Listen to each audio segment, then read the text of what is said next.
What's up, legends? It's Ando here with, you guessed it, yet another Fear Factory video. I gotta say, it's been ages since my last update.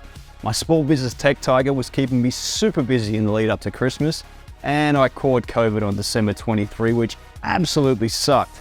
Not even this hardened voice box of mine was up to recording a simple intro video like this.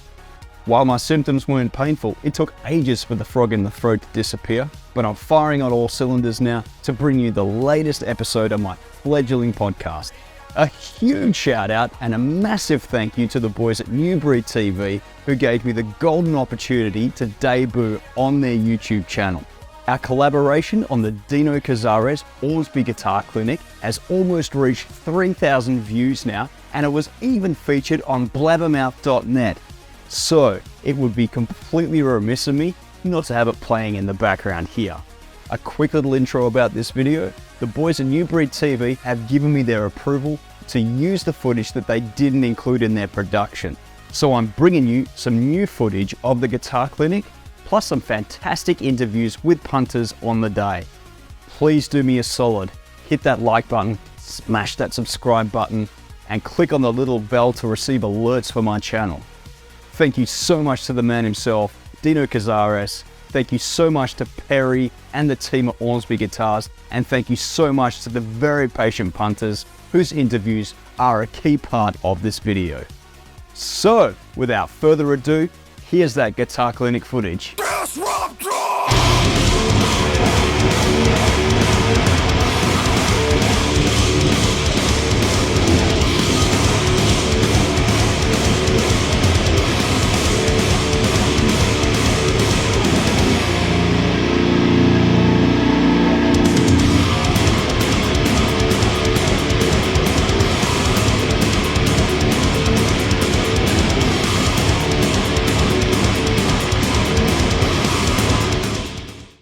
What were your influences like from the 80s, say, the Big Four, or? Well, yeah, of course, but the first thing that I got into was AC/DC. Yeah, right. You know, I heard a lot of music when I was, a little kid, because my mom liked Elvis and the Beatles and stuff like that. My dad played mariachi. He played a little bit of guitar too. And but I had older brothers and sisters that liked other stuff back in the 70s. But the minute I heard "If You Want Blood, You Got It" from AC/DC, I was hooked. That was it. And then I saw them on TV, like, when I was like, I don't know, 9 years old. It was like, they were on television, they were playing like a couple of live songs and something. I saw him used to play, I'm like, fuck, I want to do that. And that's when I decided that's what I want to do. And I never looked back. Of course, 1975, I mean, not even Judas Priest was doing metal in 1975. They were still doing rock. You know what I mean? But I got into Scorpions and, of course, Black Sabbath. And then they started getting heavier and heavier. And Ozzy left Sabbath and did his solo records in early 81, 82. And obviously Metallica, Motley Crue, Def Leppard, all those bands. Like, fuck yeah. And then Slayer. I was like, holy shit. Oh my God, this is it. First Exodus record, Bonded by Blood, exactly. Slayer, obviously Metallica records. And I was like, I just never went back. Of course I got his Iron Maiden, but all that stuff. But yeah, and it just got more extreme, like Napalm Death, all the Blind Corn Death Metal that came out. I was just like, oh wow. Can you tell us about Bolton? Yeah, in high school I had a band called Bolton, with Lightning Bolt and AC/DC and stuff like that. Yeah, we would do like Motley Crue covers and Van Halen covers and stuff like that.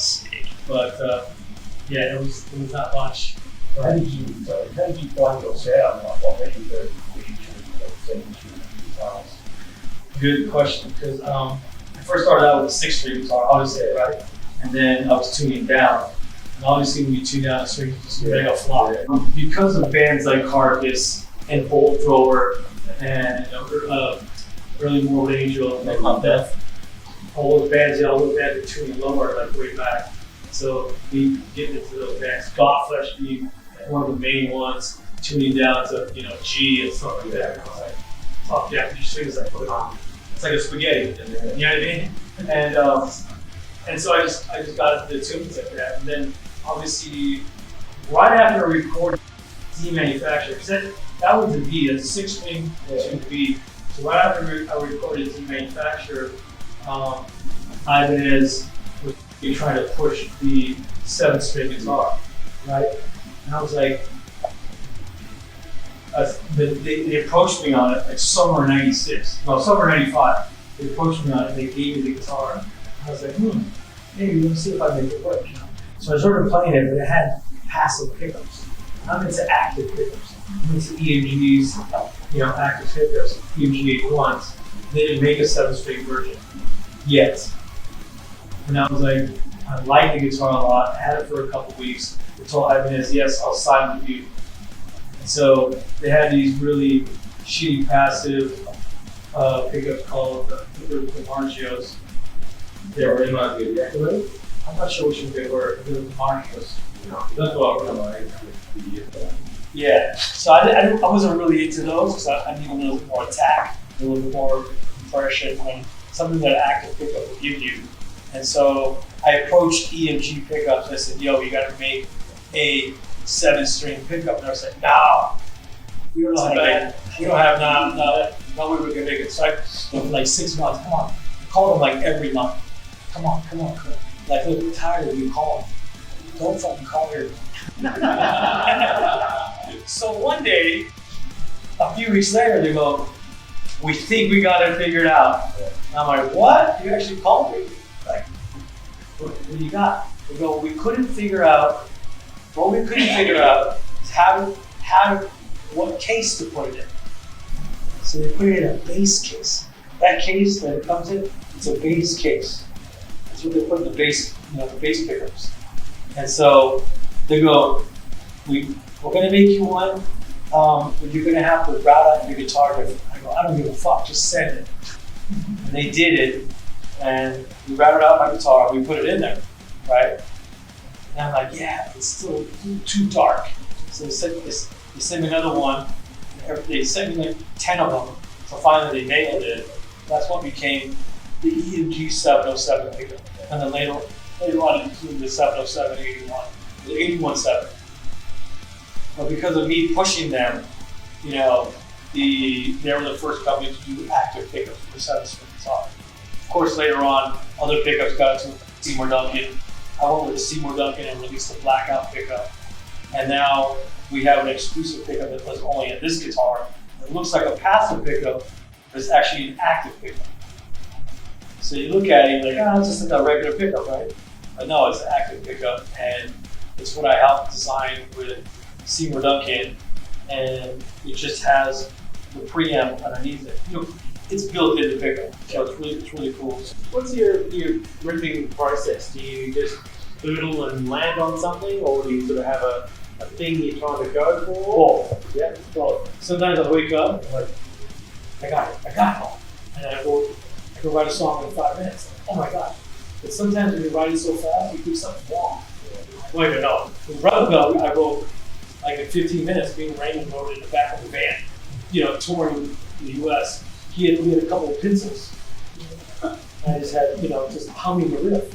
We wrote it like that. We wrote it without even picking up a guitar or drums. Wow. Yeah, it was crazy. And then finally, the whole tour, we were kind of humming it. And then we're like, okay, this part. And then finally, we had a sound check one day, and we actually played the song without even playing, without even like writing it with instruments. You know what I mean? And just one of those songs just worked out. And then sometimes, when you just doodle, like, oh, this sounds really cool. And sometimes it takes forever. Sometimes you write a song, you're like, yeah, it's not that good. I don't like it. Sometimes it's just a feeling, it's a vibe. You know what I mean? Like somebody else is like, what do you mean? That song's great. That's the best. I'm not feeling it. I'm just not feeling it. And sometimes it just happens. And then sort of when you get together, you sort of like grow, or well, back in the day, it was me and Raymond, just boom. We wrote Demanufacture album in 3 months. It was really quick. Boom, 3 months. And then we had to stop because we went on tour, 2 tours. We had to stop, and we came back. Boom. Oh, now it's just like me and a fucking drum, me and a drum program. Yeah. Getting it all down. And then I hooked up with it. I have an engineer that was a couple of houses down, and we get together and we record everything. And then once I record, I bring in Mike Heller. I'll go, okay, Mike, this is what we wrote. Just add whatever you're gonna add. And then he adds rolls, it's fills, or he changes the beat. Okay. I mean, so it's a little bit of a process. It's kind of quicker because Mike works on other projects. You work at your own pace in a way. But sometimes when I'm in the middle of writing a record, I get into a flow, and boom, riffs just start coming. And it's just like, and it works out great. Sometimes I have too many riffs. And I record them all. I have a folder on my computer, I call it the RIFF-FILES. Right? And it's just tons and tons and tons of riffs. Have you gone back to those riff files from decades ago and found some pearls out of it? Totally. Yeah. Totally found some pearls out of it, of course. And just use them. Yeah. What about producers in that? Do you find sometimes the record producer wants to take it in a certain direction? Yeah, we fired him. Yeah. There was a guy in particular, a guy named Colin Richardson, who worked on Demanufacture. He was the original producer, and he was, he tracked everything and stuff like that. But during the mixing process, it just sounded weak. You might have heard it. We released a thing called the Hate Files. Yes. With a couple of his 2 or 3 versions of the songs, which is close, but wasn't there. So we hired a different guy to come mix it, Reese Wilbur and Greg Lee to come mix the record.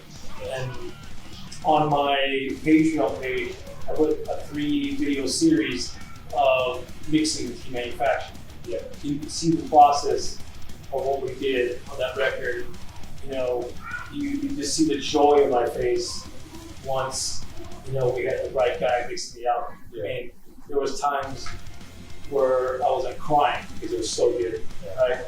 And then in the studio, it was called Enterprise, like Star Trek Enterprise. Yeah. It's called Enterprise. The studio where they put post-production sound for movies, right? So they had a gigantic movie screen hooked up to a laser disc and a VHS, right? And we put on zero signal. Once it was mixing, we turn all the lights off. Put on Blade Runner, the opening scene, and fucking put on zero signal, and it fucking matched. It was perfect. Wow. Me and Burton was like, oh. This is sick. No, we're just freaking out.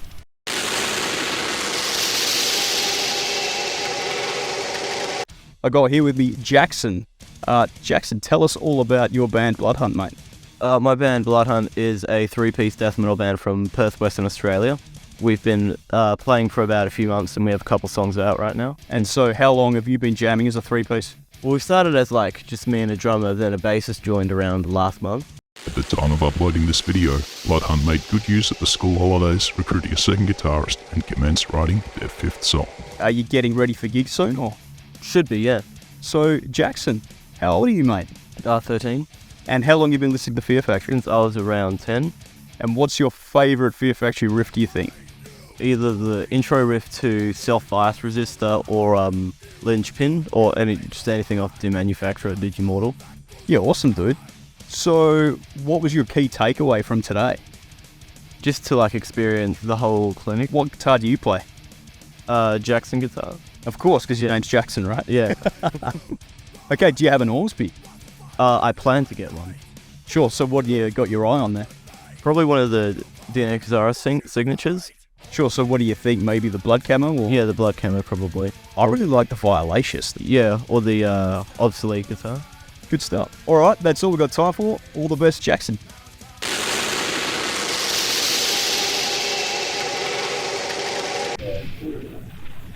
What inspired you to do kind of the industrial sound and kind of death metal-y kind of metal? Bands like God Finish Ministry, 9 Inch Nails, I was really into that. And I noticed there was really not a lot of bands really combining other than the bands I just mentioned. There wasn't a lot of bands at that time that were really doing it. And so, me coming more from the thrash and death metal side, also being a fan of melodic stuff, and Bert coming more from kind of a new wave gothy kind of industrial sound. You know, just I think the two combinations work pretty well. We actually had a band before Fear Factory called Ulceration, where we were like a rip-off of Godflesh. It's pretty much what we were, yeah.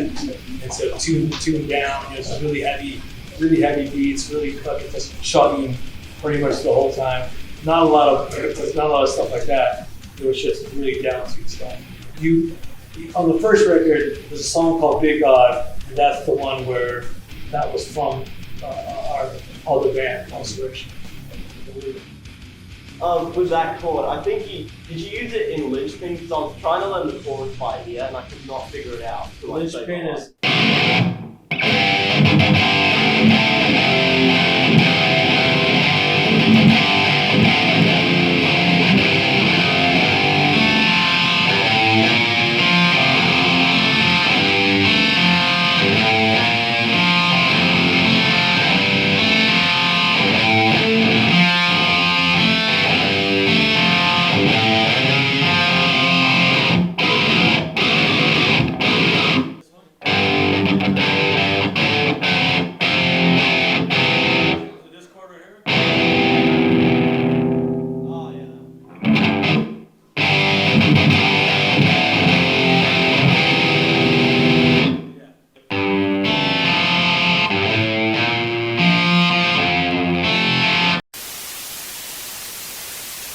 I got Brody here, long-time Perth metal legend, far out. This guy's very much part of the furniture at any gig that you go to. So Brody, how was the guitar clink for you, mate? It's really good to have international artists come out to Perth of all places. We're pretty much deprived of the meet and greets and the clinics and things like that. So when someone takes the time to come here, we really appreciate it. We know what it's like to fly long distances. We live in the most remote capital city in the world, so anytime anyone wants to make that journey, Perth people love it and we turn up. So very profound, mate. So what was your favourite song that he just played live for you then? Obviously hearing anything from Demanufacture is going to pull on the heartstrings, because that was a gateway drug for a lot of people. Drugs are bad. You shouldn't do drugs. I was sitting watching the evening news one night, and there was this video game coming out that parents were all up in arms about, and it was called Carmageddon. And that ended up having all of the, well, not all of the album, but quite a large amount of Demanufacture playing all across it. And that was what got me into it. I didn't even know Fear Factory at the time. I just heard the music in this brutal video game, and I had to own the game because they were about to ban it in Australia. So I did, didn't I? When you're going around running over pedestrians for points, yeah, it's not going to last too long on the market. Smashing through cows and shit. Yeah, it was a ripper, mate. And I'll tell you what, like, the soundtrack was unreal. And I had no idea who Fear Factory were, had no idea what I was listening to. And then someone handed me Demanufacture years later, and I'm like, why am I humming all of this? So yeah, that was it. I was fucking hooked. So hearing anything played by Dino from Demanufacture is always going to be great. But I tell you what, I actually like some of Dino's stuff that doesn't get the attention as well. You know, everyone loves an Obsolete song. Everyone loves a D-Man song. I like things like the closing of Virus of Faith. You know, just awesome things like that just like, you think, man, it's not the most out there song that everyone knows, but just Dino's got a fucking ear for melody, mate. The Industrialist is an incredibly underrated album, I feel, and I can't wait to hear it with Mike Heller on drums, man. That's going to be fucking epic. Yeah, no, it's good that Dino's actually listening to fans as well, and you know, putting these projects together now to actually, you know, put live drums on the album and stuff. So that's another great thing, is he's always listening, he's always interacting as well, like very, very responsive as well to messages, comments. Like, how can you not love a band that's you know, in touch with their fans? Super proactive on social media. That's definitely one of the advantages of being a Fear Factory fan. I mean, you do sort of talk to other artists online, and your tweet or your post just disappears into the ether. Absolutely. But with Dino, you know you're going to get a response. He very much values the Fear Factory community. He's a very approachable, personable dude, and that's what we love about him. Absolutely. And again, like, these are people we looked at in album art when we were kids, and we never thought for a second that one, I'm going to met that guy one day. I'm going to be on a first name basis with the bloke. Like, it's just unreal. And like, sometimes you pinch yourself for these experiences. You really do. I mean, a guy like you doing interviews, like, it's just boyhood dreams sometimes, isn't it? You said you weren't going to have too much bloody content to talk about, and you're smashing it out the park. I love this. I'm less guitar oriented and more experience oriented. Like, I'm the guy that can't tell you the tech stuff, but I can tell you about getting pissed with Dino on a Caribbean cruise and playing basketball with Chuck Billy. Like, it's just crazy shit, you know? Basketball with Chuck Billy. Yeah, that was like one of those moments where I was just like, fucking hell, am I alive? Like, because, yeah, playing basketball with Dino and Chuck Billy, and Dino can ball. Don't think he can't. He can. He's quite the baseballer too, from what I know. Yeah, right. Nice, jack of all trades. He pitches and he hits. Attaboy. Right. Welcome back to the MCG. Yes, we're 2 for 22. With me, I have Dave from Twitter. So, Dave, how long you been a Fear Factory fan, mate? Oh, gosh, I would have got into them. Oh, 1999, actually. I remember it was not long after the Obsolete album came out. Obviously, I discovered them through the Mortal Kombat soundtrack, you know, Zero Signal cranking on there. And I was just starting to get into metal. And anyway, I heard Zero Signal Blast, and I'm just like, hell, this is awesome. And so, you know, I go out and I pick up a copy of Demanufacture, and then I find out that, you know, Obsolete had just come out. So I've gone and got that, and, you know, my old car, she didn't have a CD player, it was just an old 81 Falcon. So I ended up taping the soundtrack onto a cassette tape, and I was cranking that all the way. I kind of miss those old mixtape days, eh? They were so much fun, just, you know, lining up a whole lot of CD tracks in your stacker and recording them onto a tape. It's really good, and that's when I started learning about 7-string guitars. You know, Dino got me into 7 strings, and yeah, it was really good. And then, you know, same thing with 8s. When I started playing a few 8s, like, I could get only an 8 now. That's beyond my skill level, man. I'm still mastering a 6. How long have you been playing guitar, Dave? Yeah, 99, 2000. I mean, I haven't even had any music lessons, you know. My guitar school is Ultimate Guitar, you know, and I just get the tabs on there. Yeah, how good is that? A few YouTube guys as well. But so what would you say is your favourite Fear Factory riff? You know, there's a part towards the end of Zero Signal where he's just, you know, taking along, it's like but then you got the opening, like the main half of Piss Christ, that little riff he has there, where it's just a couple of notes and then another one down below. I had a guitar tab book for it was called The Evolution of Fear Factory, and yeah, it turns out it was so wrong, as most of those tabs. Dino has said there are plenty of errors in that particular book. Yeah. Because I was watching him play RIFF-FILES on live back in 2001. Yep. And I'm like, that's not the chord he plays. It's the same notes, but I'm like, that's not how he plays it. The book's different. I'm like, all right, well, I'm playing it that way because that's how Dino plays it. Watching him play Descent today was actually really good, because that actually matched up with what I've seen around. So, you know, like, oh, well, that's cool, but yeah. Mate, I've just got Resurrection down on guitar, and I reckon that's probably the most easy Fear Factory song to play on guitar. So do you own an Ormsby guitar? I wish. I really do wish. He does payment plans, you know. So maybe you can let me do one for, like, you know, $50 a month or something, because I've seen there's he's got the factory seconds of Dino's 6 strings, yeah, and they're in a longer scale, and I'm like, oh, I could do that. That would be good. Fuck yeah, you know, because, you know, as Dino said, he started out on D Tune 6. Yep. You know? Yep. I believe he's still got that guitar too. I think I saw. Yeah, some guy gave it back to him. If you're on his Patreon, I think there's a video of that guitar. Yeah, later on, it somehow made its way back to Dino. And yeah, he met up with some guy at a bar, and, you know, they made a big deal of it, you know. So what was your key takeaway from the guitar clinic today? There are a lot of missing notes and tabs of the songs.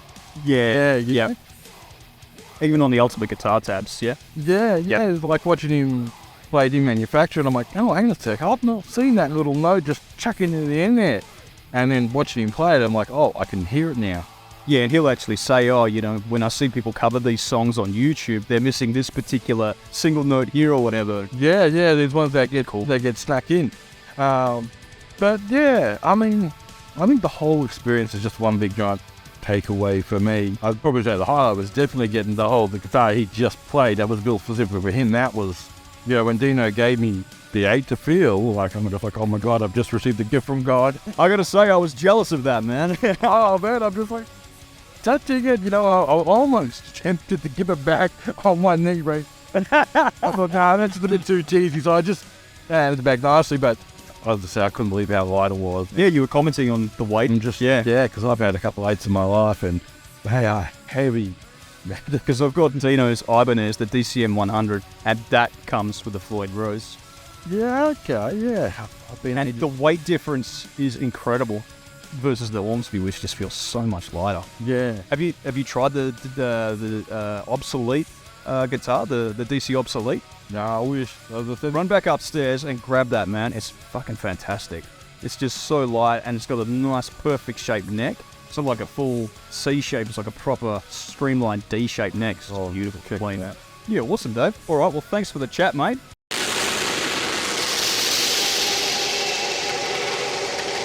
Yeah, something like that in the chorus of the sense. It's kind of like in first fret on your third string and the second fret. In the chorus. Never done anything like that.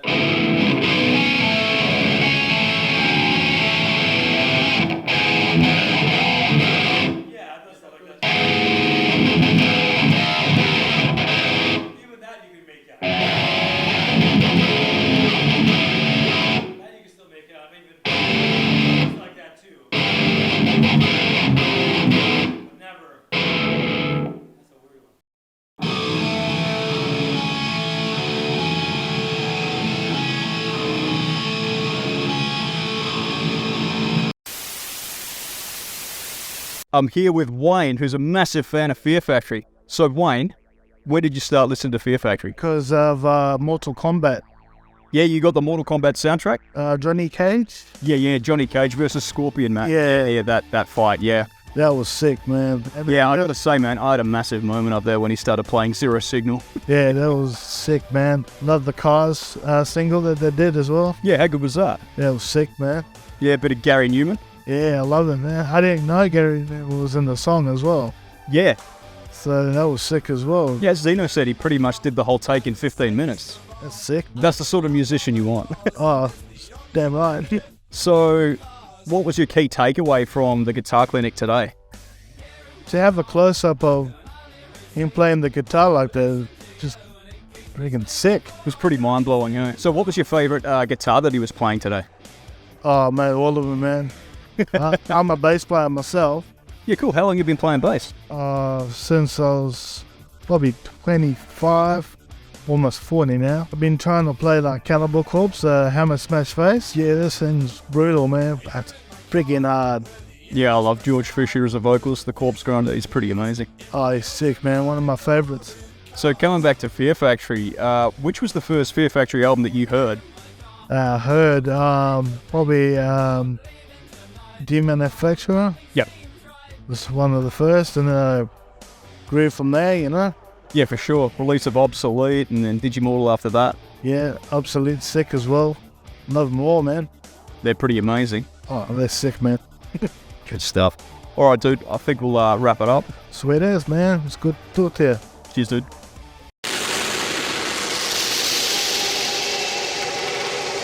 Yeah, pay me $50. Yeah. Got to put your money where your mouth is, dude. Or where your cock's at. Fuck, it's getting warm here, right? Anyway, That's alright, I'm good. let's smash this in the dick. All right. So, have you been befriending any bin chickens over here in Perth, Dino? I haven't seen any since I've been here. I've been seeing some loud crows though. Yeah, man. That's where we get our accents from. I hear it. Wow.